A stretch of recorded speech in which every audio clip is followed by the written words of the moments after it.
Welcome to Get and Keep Biz, the video learning series. This is the second stage of marketing strategy.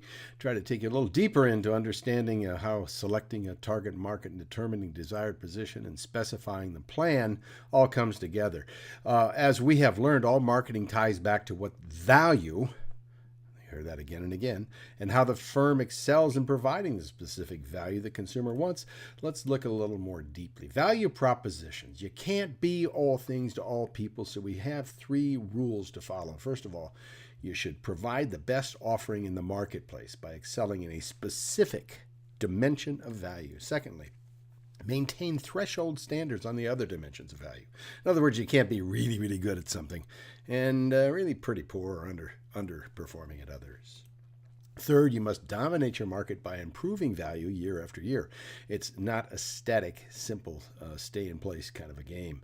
Got to keep on moving. Key question then is choosing how to compete by adopting a value discipline and supporting it with sustainable business model. Here are the three value disciplines that Tracy and Wiersema have provided for us: operational excellence, product leadership, customer intimacy. There is a deck available you can look at and study these a little more in depth, but I'll try to take you through basically what we want to say about these. These disciplines are extensions basically of Michael Porter's original three basic strategy concepts, and that was cost leadership, segmentation strategy, and differentiation strategy, as we discussed in some of the earlier modules. Porter was the guy that kind of wrote the book on strategy, and Tracy and Wiersema have kind of expanded on that. Ever heard this? Customer is king? Well, to a degree, that's true. And we give the crown to the king. However, what we really mean is, just like the king, the customer has the final word on the matter. Yep, so let's take a look at a value map here and see if we can make some sense out of all this. Over on the left, we see the relative cost to the customer, and down at the bottom, we see the relative perceived benefits, kind of a price-value situation, if you will. Customers do have an innate sense of value. Some marketers call this what they refer to as fair value. And we plot this concept on a value map where the relative perceived benefits are plotted on the horizontal axis, as you see, and the relative costs on the vertical axis. So therefore, high price, inferior goods become kind of important things, inferior and superior value, as well as this vertical or this diagonal fair value line showing the premium up on the top side, where inferior value, not so good, and in superior value is high. Superior value is high, and the relative cost to the customer is higher. That's a premium position. Over on the left side, lower corner, we see what would essentially be inferior value and lower cost, and that would be more of a commodity position or an economy. That's the fair value line, and what we attempt to try to understand is that if you offer more benefits, customers are willing to pay a higher price. If you change a lower price, customers will expect fewer benefits. The caveat is that whatever its price, it must be fair value. In other words, the red line represents the diagonal at which we must stay in line with what the customer expects. Here's another way of looking at it. Three kind of dynamics, if you will, that we discussed them at the outset: product leadership, customer intimacy, and operational excellence. And how do we get there, and how does that all come together? Well, the customer value situation is the sum of benefits, as we've talked about before, received minus the costs incurred, the customer from the product and what we sell. So what we're trying to understand is costs include both the money spent on the purchase and the maintenance of that situation, and the time spent on the basic service, errors, delays, and inconveniences. Both intangible and intangible costs reduce value, as we should understand. Service can also add value when it provides expert advice, personalized service, or other benefits, as they basically that can exceed basic service expectations that the market provides. That's what it's all about, right?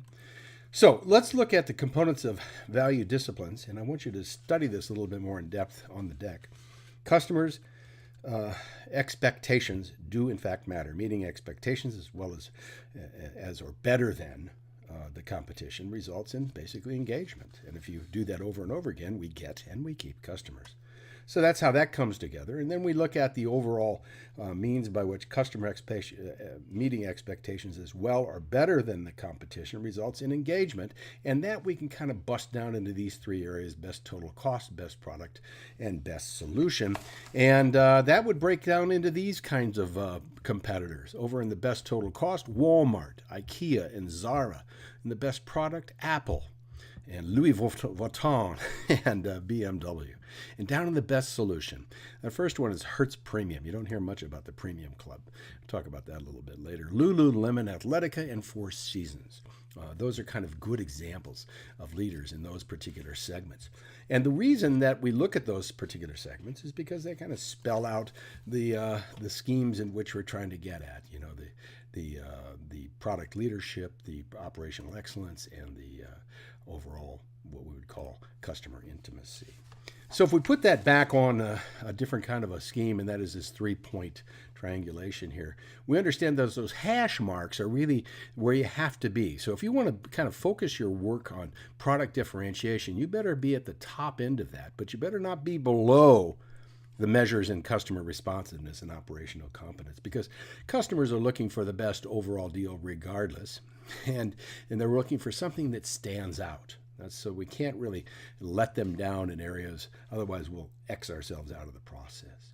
3 core strategies for value creation are listed here: product differentiation, customer responsiveness, and of course, operational excellence. We've told you about some examples in those 3 areas and given you an idea of how that works.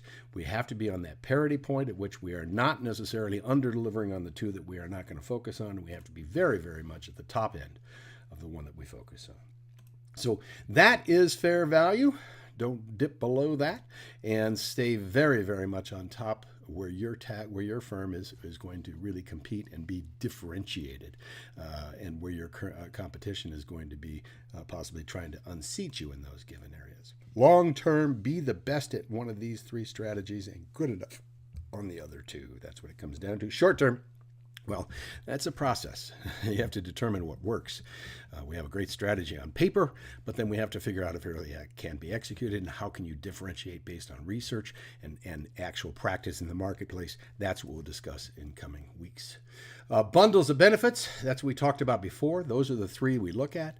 Walmart is operational excellence. IKEA and Zara, operational excellence. We look at product leadership. We told you about those before.